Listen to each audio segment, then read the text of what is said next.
On my father, I need an M for my daughter. I ain't even got a daughter, I just like to think farther. I know I go hard and stand tall like a barber. You be bitching, we had it harder, we done made it, we was still. On my father, I need an M for my daughter. I ain't even got a daughter, I just like to think farther. I know I go hard and stand tall like a barber. You be bitching, we had it harder, we done made it, we was smarter, yeah. Ain't what you say, it's how you say it, nigga. Ain't about the game, it's how you play it, nigga. 20 years later, you still catch me with the same nigga. Still fly as hell, drip in the mail, watch me sell it to you. Baby girl, go and do your dance, that's what I like to see. You know, we going crazy. Let's get it. Ask some questions on here, too. Check. Yo, what's the deal? It's your boy DJ Cold-Blooded, and this is the Cold-Blooded Truth. I don't know what number episode we on, but we got SCOOPTV in the building, very special guest. Yeah, man, we back at it again. Let's go. Man, he came in here with the, what type of glasses is those? We got the gazelles on. He got some gazelles. Dior hat on the hat. He got, y'all know how y'all be saying Dior ones? He got the hat. You feel me? Dior all over. I'm trying to get like him. You feel me, bro? Swear this elevating, you know, getting a little bit different now since last time we talked. So yeah, life's changing. So how you feeling? I'm feeling good. Everything's been good. I mean, I'm blessed. Like, a lot of things just been growing and elevating. I'm just happy to be here, you know, to talk to you again. You know what I mean? You get vaccinated? Yeah. For real? No, I ain't get it. I ain't get it. Me neither. I ain't get that shit, bro. I ain't gonna lie. Me neither. I mean, no disrespect to the people that did get them. You know, I understand why you got it, but me personally, nah. Fuck that shit, bro. I ain't gonna hold you. You come back, you might be one of them zombies off the Michael Jackson Thriller show. It's so like, hell no, I ain't fucking with that, bro. So you know, we for those who don't know, we did an interview before, but we lost the file. Yeah. So we doubling back today. Definitely. So can you give the people some insight on your upbringing, like where you're from, what was it like growing up there, and just how life was? Yeah, I'm from the east side of Pittsburgh. You know, many stories I could tell on there. It was really wild, but you know, it made me who I am as a man today. Like I just kept growing and kept elevating and just learning my lessons from being from down there. You know, growing up there, you got two different routes you go. You take that street route. You be in school, you can play ball, you can do whatever you want to do. It's just all on you know what I mean? So a lot of people took certain routes. I just made sure I was different and took the route that was best for me. So yeah, that's how I can really put it all in a nutshell. So when you say east side, is there any specific area? Yeah, Garfield. Okay. Yeah, I did some time at Garfield, lived on East Lib too, so it was like back and forth and I was always up there. Yeah, okay. But is there a little difference between the two? Yeah, kind of. Well, I say with like East Led, for real, you get people from all different sides coming down there. You know, people used to like the old shopping malls. People used to go to. You know what I mean? Go shopping. So you got people coming down from the north side, all types of places and stuff like that. But Garfield's like more of a family for real. Like most likely, we all know each other or grew up with each other, went to the same schools together and all like that. So yeah, that's basically what it was for real up there. Okay, so how'd you get the name Scoop? Man, yeah, swear it all started down at this park down like near Pilly, like across the street from the not the main Pilly everybody go to, but the other one. My friend, you know the DJ Fat Man Scoop. Fat Man Scoop. I think I heard it on Boondocks or something before. Yeah. He an older DJ. But I searched him up one day. I'm like, I don't even look like this nigga for real. But it just stuck with me. At first I used to really hate that name, but over time it's like damn, like look what it changed to. Like it's really like a household name now. So it's like I just rolled with it. I mean, forever. That was like since they started calling me that when I was like 11 years old for real.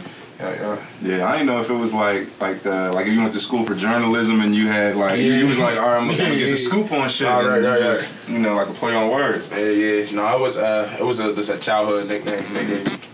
Yeah. How did you get into film? Did you go to school for that? No, actually I didn't for real. I mean, I took a couple classes, but it was like literally like a day-to-day that I was doing at Clarion University, and I was just like, we turned this into something. Then they had like a little, it was like a media type of little like group thing they had out there.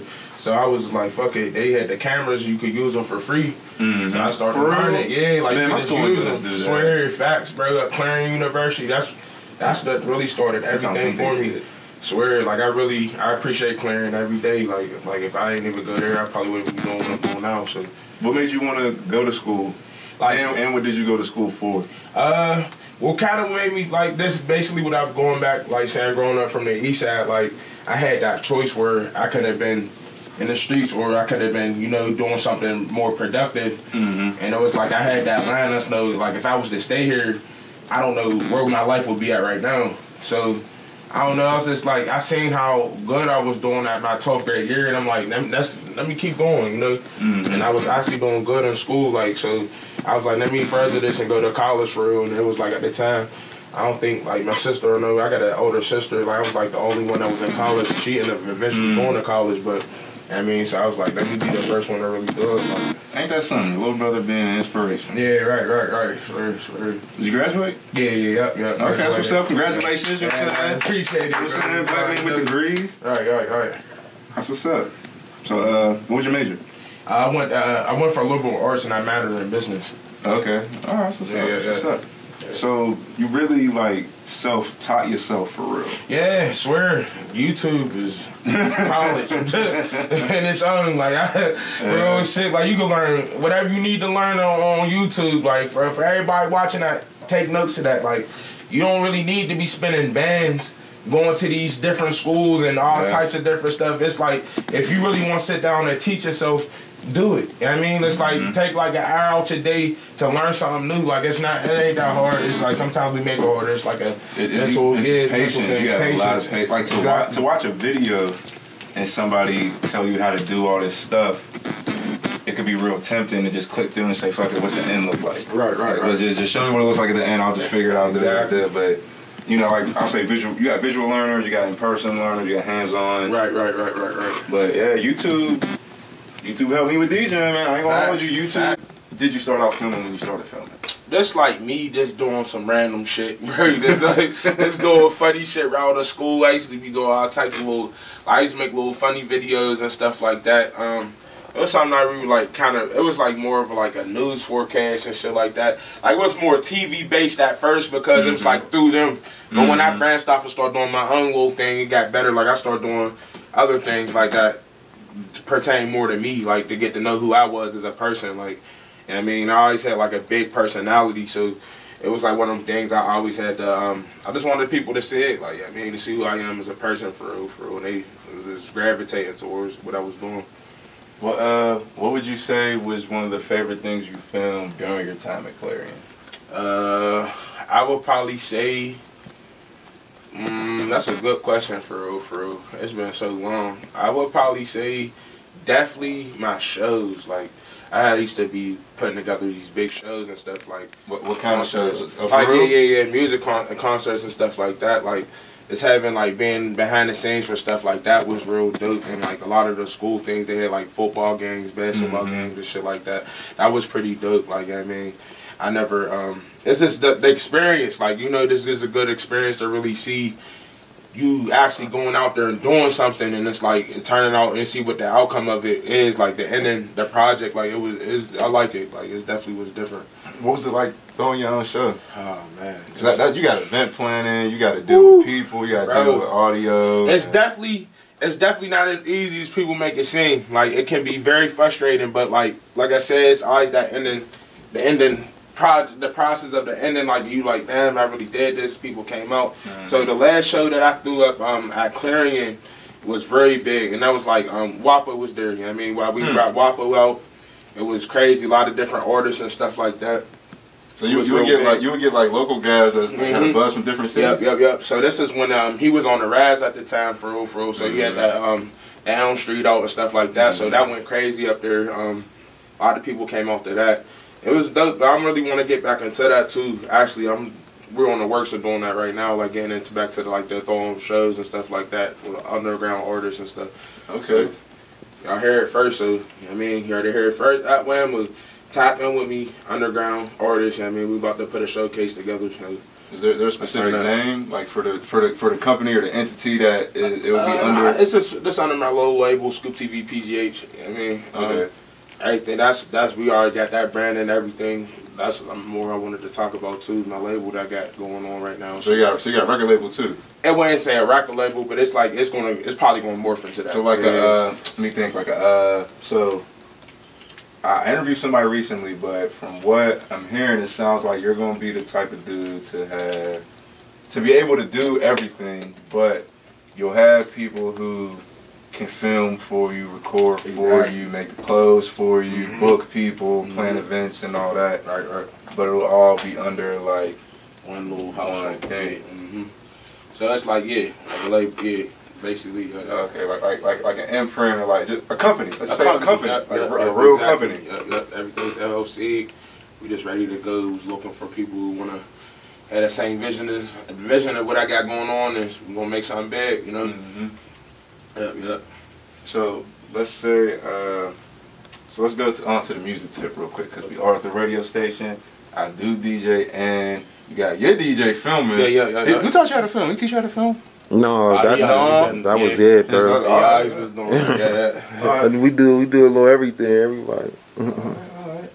So, speaking of music, who are your favorite artists, local and big? Well, big and local. Alright, local.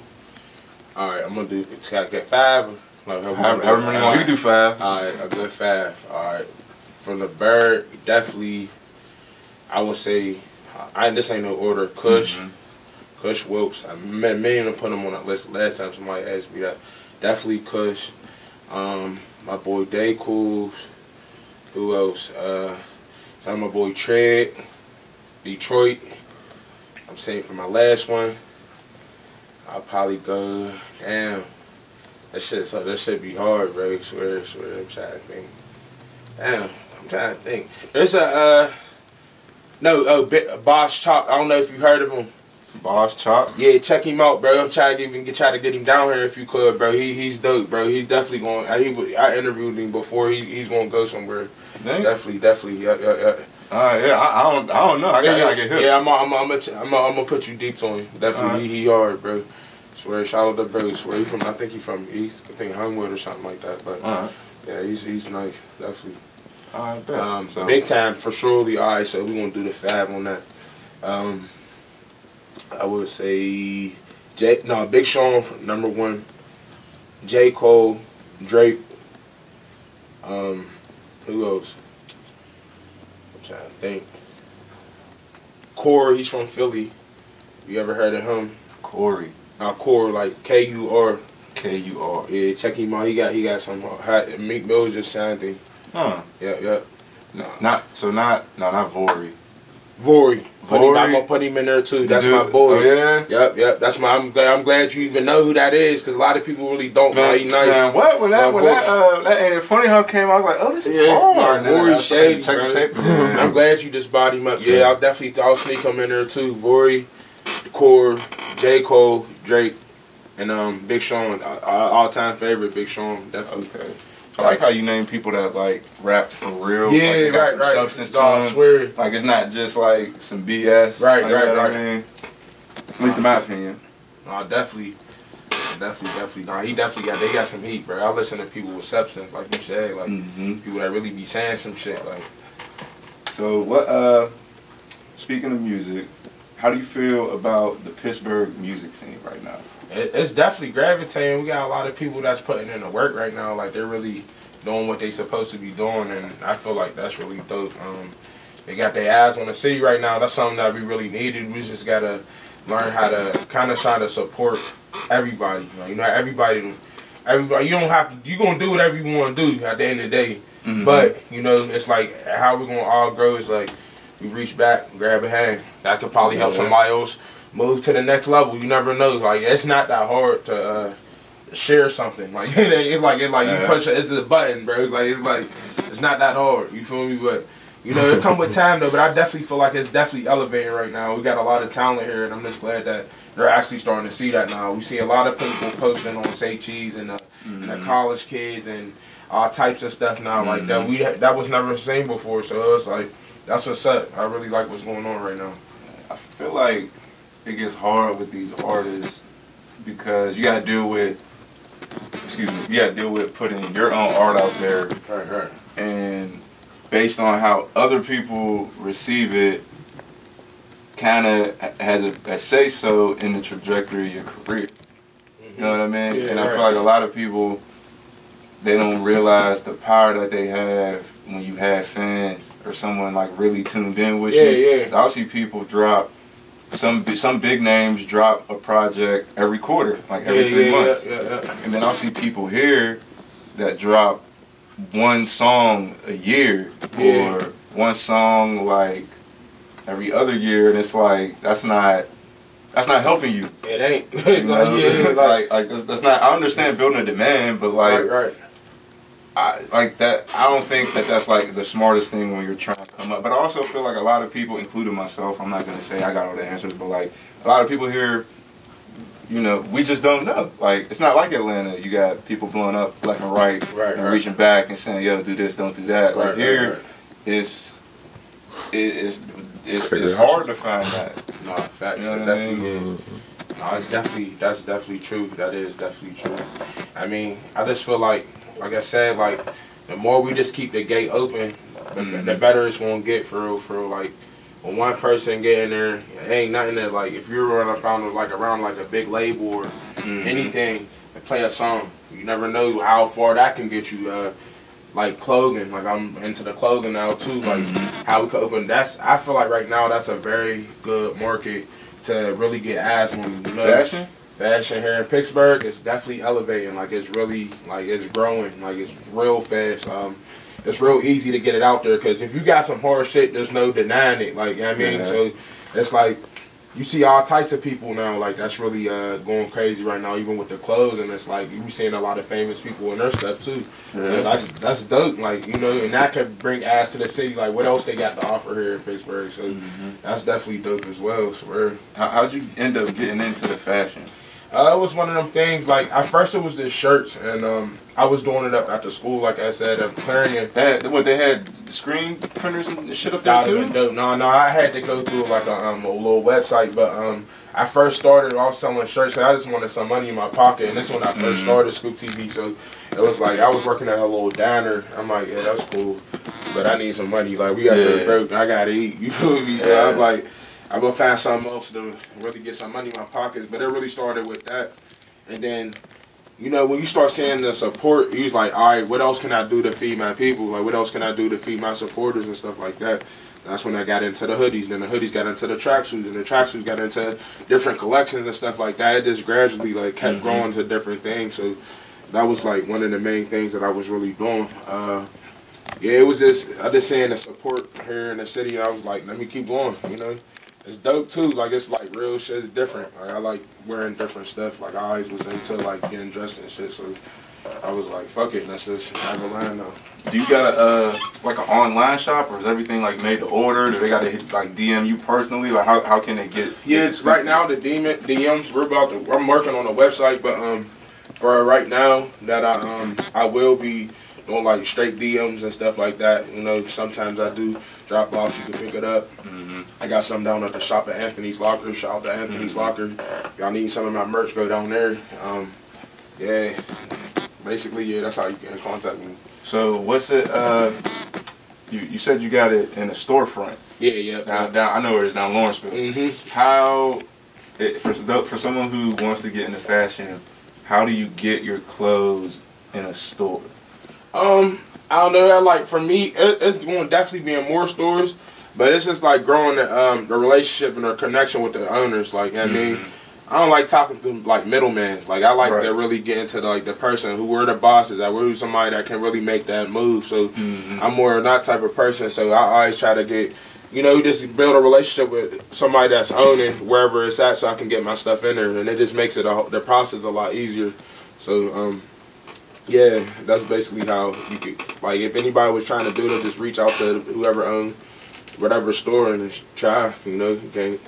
You ain't gonna be able to get nothing if you don't open your mouth, like, you know what I mean? So those mouths don't get fed. Exactly. So I'm a strong believer of that, so, you know what I mean? Alright, so you're an aspiring and established filmer. Yeah. Who is your favorite filmer? Or director, or, you know? Of all times, I like coldblooded. Okay. He's hard. That's somebody, he's on a more the upper scale. I did not think you was going to say coldblooded. Yeah. No, he nice. I watching his videos. Jerry PhDI, I probably fucked his name up, sorry, but he's from Detroit. His videos, they do a lot of Dirk's work. Counter 2.0. I think he's from Florida. I don't know. He's doing a lot of Reese Youngins videos right now. He's nice. I think I know what you're talking about. Cause I was looking, I noticed like a donut logo. Yeah. Yeah, he's nice. Who else would I say? My boy 0626, he shoot all my videos. Shout out to bro for surely. I appreciate him all the way, cause like, yeah, man, he's really been pushing my shit. Like, so, I mean, shout out to bro.